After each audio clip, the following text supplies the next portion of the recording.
Welcome back, everyone. Bill Kennedy here at Camp Kotok. I'm with my very dear friend, Katie Stockton. Katie, Good to be with you here good in the woods. in the woods. Yes. Absolutely, here in Maine. So you've been to Camp Kotok how many times now? I want to give it 7 years. Okay. I'm starting to forget it's been that long, Yeah.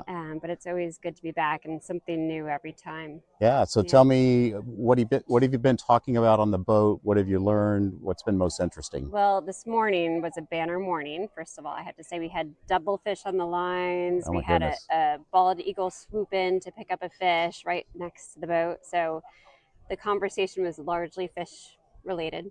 Appropriately Yes, so. yeah. But we talked ETFs actually, and Good. so I was with another ETF provider. So we had a ton to talk about in terms of mostly distribution challenges and ways to apply technicals, which is my discipline, to charting the ETFs, but also the underlying and how we can leverage that. So for the benefit of the audience, Katie is the founder of Fairlead. And can you talk a little bit about Fairlead Strategies, what you guys do, Of your course. client base, and Yeah. how it So all comes together? Fairlead Strategies, we are an independent research provider, first and foremost. Started in 2018, and we do all technical analysis all the time. So that is our primary expertise. And we cover all asset classes. We produce about 9 research reports per week, and we have a daily report that's short term in its orientation, market internal measures. We talk about all different things that influence equities: crude oil prices, gold, treasury yields, the dollar, things of that nature. So we think of it as a really complementary product to a macro product or fundamental research. So we've spent a lot of time helping our clients try to manage risk and identify opportunities and different trends over different time frames. So we've taken our research business and then sort of leveraged it into an ETF as of 2022. Mm. And that is, it's been a big learning experience for me. And hence being here also and having these great conversations, it's helped a whole lot. And it's called the Fairlead Tactical Sector ETF, as you know, TACK, TACK.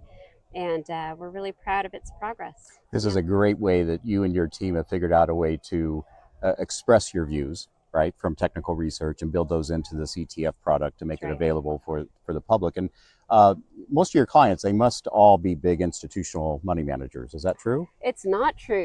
We didn't know how it would go. My background was primarily as a sell side research analyst on Wall Street. So I had the relationships on the institutional side, but we offer our research at what we consider to be a retail price point. So we brought in a lot of individuals. So we have individuals, we have financial advisors, independent advisors, and still also a foundation in the institutional client base. And then the ETF has appeal really kind of across that spectrum as well. In the ETF, we feel it's a great product for somebody perhaps on the verge of retirement, right, that really can't afford those big drawdowns, but wants to have exposure that's oriented to sector rotation. So we have a pretty broad client base. And that all comes in almost as a risk management tool, right? Either for an individual investor or an institutional investor. Built in a way, right? So our goal was to have something that could be a holistic portfolio, almost a replacement for either the old buy and hold strategy or something that would be similar to maybe a 70-30 or 60-40 type of model, because it does it dynamically for them. So it will move from sector exposure, which we actually have full sector exposure right now still, to a combination of short-term treasuries, long-term treasuries, and gold to manage risk during those drawdowns.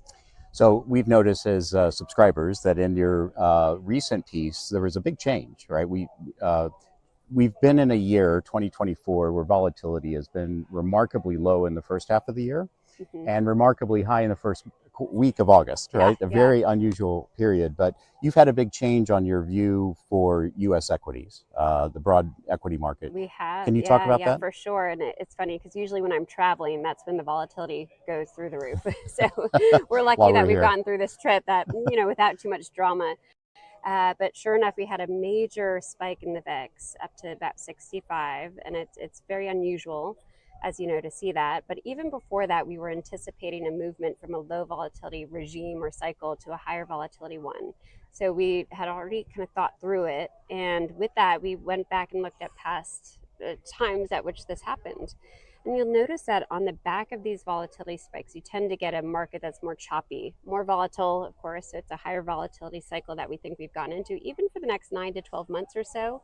So just in the past couple of weeks, we moved from a long-term bullish bias to now a neutral bias, right? So that's on equities. on equities, sort of based on the S&P 500 primarily. Okay.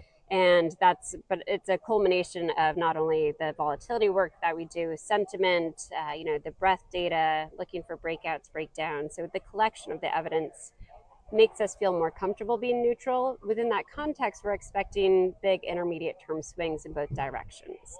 So we are sort of mentally prepared for a more seasonal corrective phase to resume here for September at least. And with that, we are trying to help people manage risk right now. Terrific. So going neutral from bullish doesn't mean sell. It just means anticipate maybe more volatility and slightly lower return potential. Completely, yeah. Over so that time frame. Rarely ever would we say sell everything, and rarely ever would our fund go fully risk off. That would be only in a very sort of severe bear market cycle. What we're usually recommending is a partial hedging strategy, and often from a top-down perspective, because as much as we focus on support and resistance levels as technicians, what you find is if you're an equity investor that most stocks bottom not just on the same week, like the same day. And so to have that top-down input and to be on the right side of the major indices is even more important when you have a downdraft. So last question, in that context, we've been in this year-long period of the Magnificent Seven, right? 7 stocks driving a disproportionate amount of the return of the S&P 500. I didn't notice that. No, you didn't. It never came up in the conversation. What's your view now based on the work, the technical work that you're doing? I believe in the big rotation. As much as it feels like a media coined term, it is significant the ratios that we track for the mega caps versus the broader market, for the more defensive sectors versus the broader market, or even value versus growth. So we think it's a meaningful rotation that could characterize much of this trading range that we're looking for, or that higher volatility regime. That's good news and bad news, sort of depending who you are. What I do think it argues for is for active portfolio management, in that the passive strategies that would benefit folks in that sort of mega cap heavy leadership market, well, that's going to be maybe not paying off in the way that it did. Understood.